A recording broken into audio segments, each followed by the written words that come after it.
وَإِذَا الرُّسُلُ أُقِّتَتْ، اور جب تمام پیغمبروں کو جمع کر دیا جائے گا، لِأَيِّ يَوْمٍ أُجِّلَتْ، اور اگر کوئی یہ پوچھے کہ یہ تمام معاملہ اتنا مؤخر کیوں کیا گیا ہے، لِيَوْمِ الْفَصْلِ، تو اس فیصلے والے دن کے لیے کیا گیا ہے۔ وَمَا أَدْرَاكَ مَا يَوْمُ الْفَصْلِ، اور تمہیں کیا خبر کہ فیصلے کا دن کیا ہے، وَيْلٌ يَوْمَئِذٍ لِّلْمُكَذِّبِينَ، لہٰذا نہ ماننے والوں کے لیے بہت بڑی ہلاکت ہے۔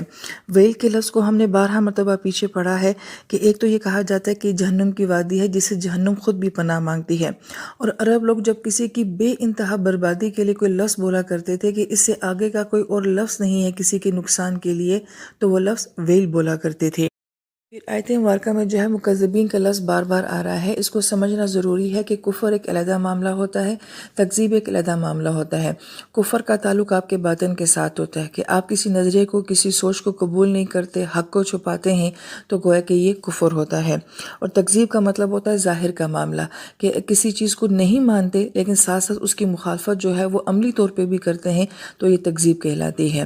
لہٰذا وہ لوگ جنہوں نے نبی علیہ السلام کو نہیں مانا، کفر کیا، اور پھر ساتھ ساتھ آپ علیہ السلام کے راستے کی رکاوٹ بھی بنے، دین کی رکاوٹ بھی بنے، تو آپ کے خلاف سازشیں کی، جنگیں لڑی، تو گویا کہ انہوں نے تکذیب بھی کی۔ ایک بات یہ ہے کہ تکذیب کا معاملہ کفر کے معاملے سے بھی زیادہ سخت ہوتا ہے۔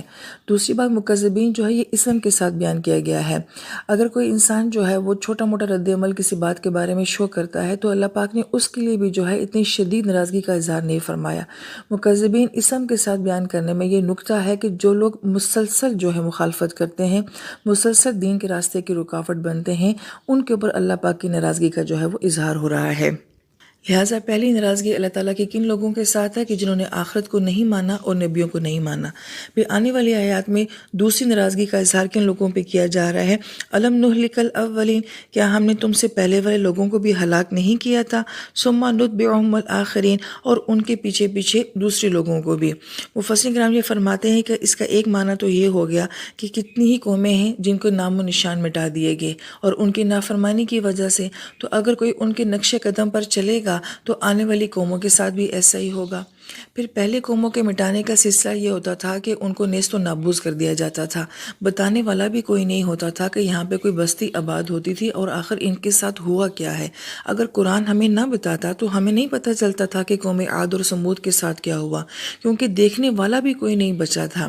پھر یہ فرمایا کہ قوموں کا زوال جو ہے اور قوموں کا مٹانا جو ہے وہ اب اس انداز میں بھی ہوتا ہے کہ اللہ پاک کبھی کسی قوم کو عروج دیتے ہیں اور پھر کبھی کسی قوم کو دوسری قوم سے ذلیل کروا کے اس کو زوال دے دیتے ہیں، اور جب وہ قوم اپنے اخلاقی معیار سے گر جاتی ہے تو یہ سلسلہ اس کے ساتھ شروع ہو جاتا ہے۔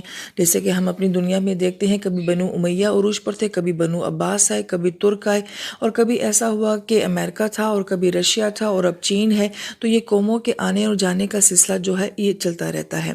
ایک معنی مفسرین کرام نے یہ بھی بتایا ہے کہ کس طرح سے ایک نسل آتی ہے، بڑی شان و شوکت کے ساتھ جیتی ہے اور اس کے کہکے ہوتے ہیں اور ان کی ادائیں ہوتی ہیں، ان کی زندگیاں ہوتی ہیں، ان کے کارنامے ہوتے ہیں، پھر وہ لوگ مٹی کی نظر ہو جاتے ہیں، گمنام ہو جاتے ہیں، خاموش ہو جاتے ہیں، لوگ ان کا نام لینا بھی بھول جاتے ہیں۔ وہ فرماتے ہیں کہ یہ بھی ایک نسل کا مٹ جانا جو ہوتا ہے، اس سے بھی یہ مراد ہے، کیا تم نہیں دیکھتے کہ تم سے آنے والے پہلے کہاں چلے گئے؟ وہ بھی بڑے با کمال لوگ تھے، مال والے لوگ تھے، حسن والے لوگ تھے۔ تو گویا کہ ایک نسل آتی ہے، مٹتی ہے، گم ہو جاتی ہے، دوسری نسل آتی ہے، پھر وہ جیتی ہے، پھر وہ ختم ہوتی ہے، اور پھر تیسری نسل آتی ہے۔ تو اللہ پاک فرماتے ہیں کیا یہ سلسلہ ہم نہیں کرتے رہتے؟ اگر تم یہ کہو کہ ہم نے تو قوم عاد اور سمود کو نہیں دیکھا، تو تمہارے بڑے کہاں چلے گئے ہیں، تمہاری پچھلی نسلیں کہاں چلی گئی ہیں؟ تو کیا یہ ساری باتیں جو ہیں تمہارے اندر کو بیدار کرنے کے لیے کافی نہیں ہیں؟ پھر اللہ پاک فرماتے ہیں کذالک نفعل بالمجرمین، اور ہم اسی طرح سے کریں گے مجرمین کے ساتھ۔ اگر آپ صرف قرآن پاک میں اس بات کو ہی غور سے دیکھیں کہ اللہ پاک نے کس بات کو اسم کے ساتھ بیان کیا ہے اور کس بات کو اللہ پاک نے فعل کے ساتھ بیان کیا ہے، تو اس میں ہی ہمیں بے شمار حکمتیں نظر آ جاتی ہیں۔ یہاں پہ اللہ پاک فرماتے ہیں کہ ہم کریں گے، نفعل فعل کے ساتھ بیان کیا ہے، یعنی کہ اللہ پاک ہمیشہ ایسا نہیں کرتے کہ قومیں ہلاک کرتے رہیں، بندے مارتے رہیں، نسلیں مٹاتے رہیں، تو اس میں کوئی اللہ پاک کا جبر یا ظلم نہیں ہے۔ یہ تب تب ہوتا ہے قوموں کے مٹائے جانے کا سلسلہ یا کسی نسل کے بے نام و نشان ہو جانے کا سلسلہ جب وہ نافرمان ہوتی ہے۔ نافرمان نہ ہو تو اللہ پاک یہ عمل نہیں کرتے، یہ عمل اللہ پاک کی ذات سے ظاہر نہیں ہوتا ہے۔ کتنی ہی قومیں ایسی ہیں جنہیں آج بڑے اچھے نام کے ساتھ بھی یاد کیا جاتا ہے، کتنی نسلیں ایسی ہیں، کتنے لوگ ایسے ہیں جو کہ کہیں گمنام جگہوں پہ رہتے تھے مگر وہ آج بھی زندہ ہیں۔ تو اس لیے نفعلو کا مطلب یہ ہے کہ اللہ تعالیٰ یہ عمل انہی لوگوں کے ساتھ کرتے ہیں جو کون ہے؟ بالمجرمین۔ اور مجرمین جو ہے وہ اسم کے ساتھ بیان کیا گیا کہ جو لوگ مسلسل نافرمانی کرتے ہیں، مسلسل اللہ تعالیٰ کی بات کو نظر انداز کرتے ہیں، تو پھر ان کے ساتھ یہ معاملہ کیا جاتا ہے۔ لہٰذا ویل یومئذ للمکذبین، تو اس دن نہ ماننے والوں کے لیے بہت بڑی ہلاکت کن کے لیے ہوگی؟ جو کہ اپنے آس پاس کے حالات کے اوپر، یعنی کہ ہسٹری کے اوپر، تاریخ کے اوپر، اپنے ماضی کے اوپر غور و فکر نہیں کرتے۔